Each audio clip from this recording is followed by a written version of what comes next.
Hey guys, it's Khalees. Welcome to my channel again. I'm back and I did what I said I wanted to do, which was to stay consistent and try to produce 1 to 2 videos a week. So we're gonna go ahead and dive right in. I don't really want to spend too much time with the intro, but I do want to wish you all well within your new week. I hope it brings you joy, happiness, and prosperity. I hope it brings you great things. So for today's video, I really wanted to sit down and discuss the discovery of self-care. And within our generation, within Generation Z, self-care is very prevalent. We value ourselves and our desires and who we are as people first before valuing a lot of things and taking care of ourselves and making sure we're good mentally and spiritually. And with the new year, I feel like the idea of self-care is very prominent right now.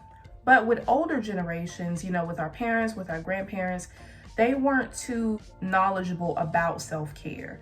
It wasn't something that they really considered, with them, it was just responsibilities, work, your obligations. Those were put first before yourself a lot of the times. I always like to start my video off with defining what the topic of discussion is for the day. So for today, what is self-care? It seems self-explanatory, but some people may not understand what it actually is. Self-care is taking care of and prioritizing yourself, prioritizing your physical health, whether that be, skincare routines, exercising, hair care routines, meditating, praying, just taking care of your mental and spiritual self, your physical self, all of those things, eating the proper foods. All of that is self-care. It can even be things, having a spa day, getting a massage, but it can also be simple things like journaling for the day, doing things for yourself. Now, I spoke about how self-care was a contemporary term within our generation. And outside of that, it's also a relatively new term for minority communities. I know firsthand as a Black woman, within Black communities, we tend to really put our obligations first. We don't sit back and consider, if we're stressed or if we have a lot going on, if it's really affecting us, if things are really affecting us mentally.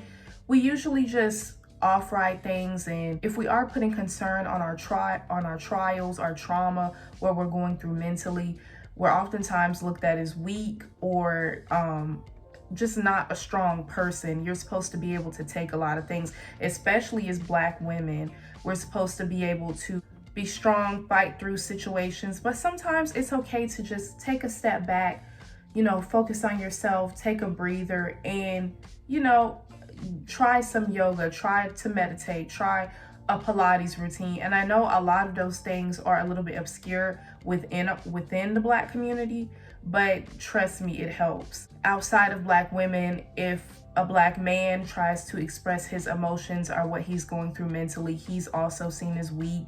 He's not allowed to address his emotions. And the problem with this is it leads to not being able to express yourself as an adult, or not being able to recognize when you're really going through things and the trauma and the damage that it's actually causing you within your life. Within the Black community, we don't say go to therapy. We don't say sit down and talk to somebody and be vulnerable with your problems. We say you go pray, you talk to God about your problems, and that's it, which is great. I'm very religious myself, but it also helps to sit down and talk to someone.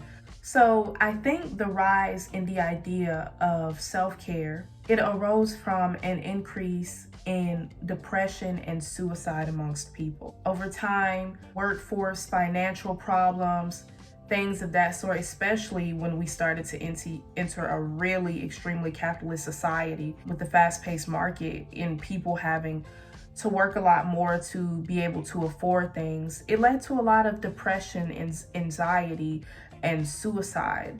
And, with our generation, we weren't comfortable with dedicating our entire lives to a company and never really getting to enjoy life until we're at an elder age and it's hard for us to really do things.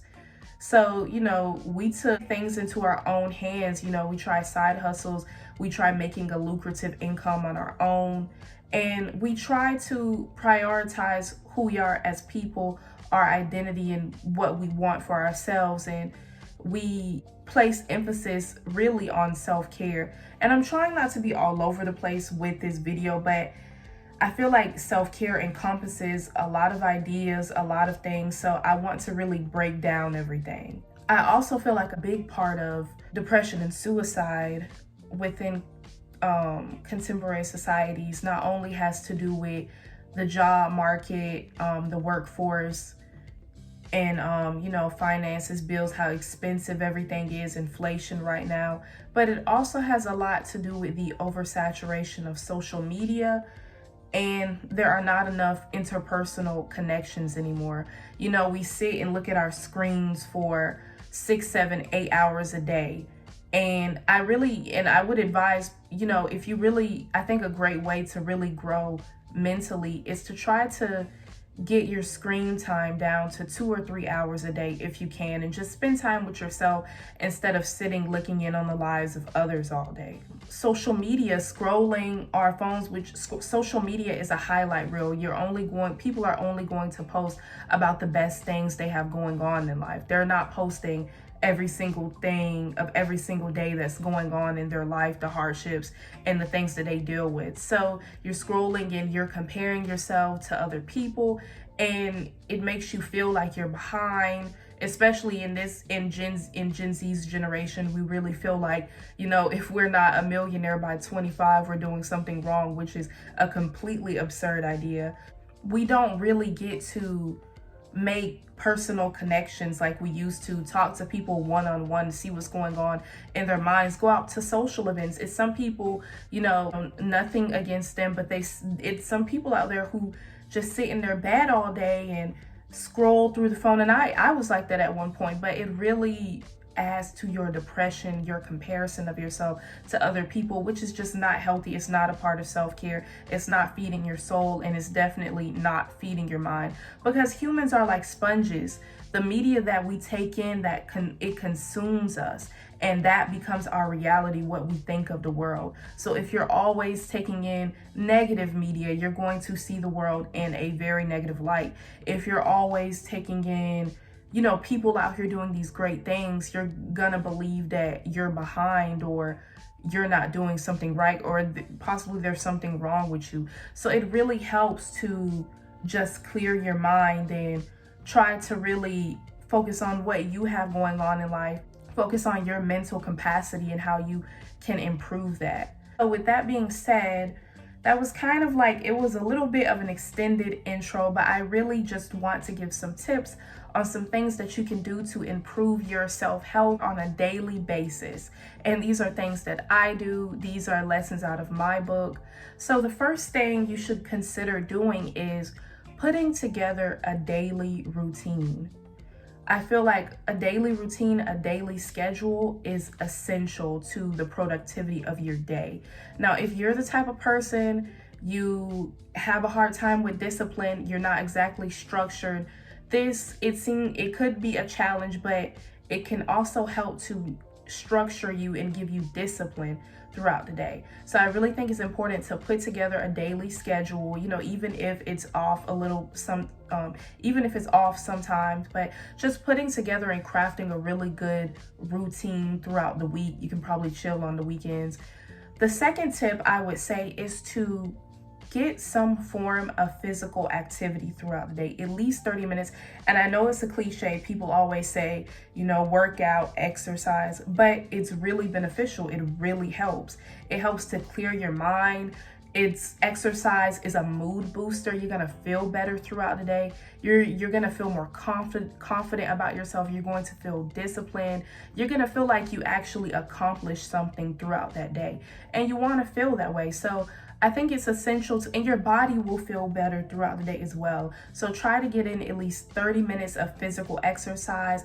It doesn't have to be intense. You can go walking, go for a brisk walk. You can, do some strength training. You can do some cardio. Cardio is great, for the heart, really getting your heart racing at the start of the day. So try to prioritize at least 30 minutes of physical exercise a day. The third tip, take a little bit of time throughout the day and just sit with your thoughts.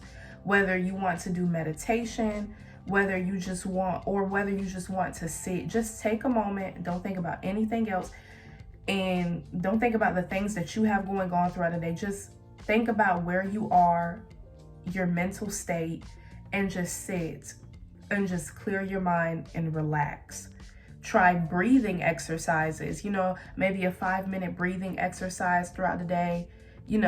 Get some sunlight. Maybe you could do a breathing exercise outside. So a really good tip is just to sit with yourself sometimes throughout the day. When you have nothing going on, if you could possibly squeeze in a little bit of free time, just sit with yourself throughout the day. Another tip that I would advise is to try to improve your diet. You don't have to go all out. You don't have to sit and eat vegetables all day, because too much of anything is just not good. But, try to eat foods that are going to make you feel better mentally, because I know firsthand, when you sit in the bed all day and when you sit in the house all day and you eat junk foods filled with preservatives that are not good for you, it affects your mental state. Did you know that certain foods that you eat could make you angrier throughout the day, could make you more moody, could make you depressed, could make you not feel your best self? You want to try to be in as positive of a mind state as possible. It's really important to try to eat a little bit better throughout the day. And my last tip, choose one thing out of the day that you really enjoy doing and just spend an hour doing it. Or find a hobby, something that you're interested in that you've never tried before, and try to do it. Because with this year, I really want to tap into the human experience.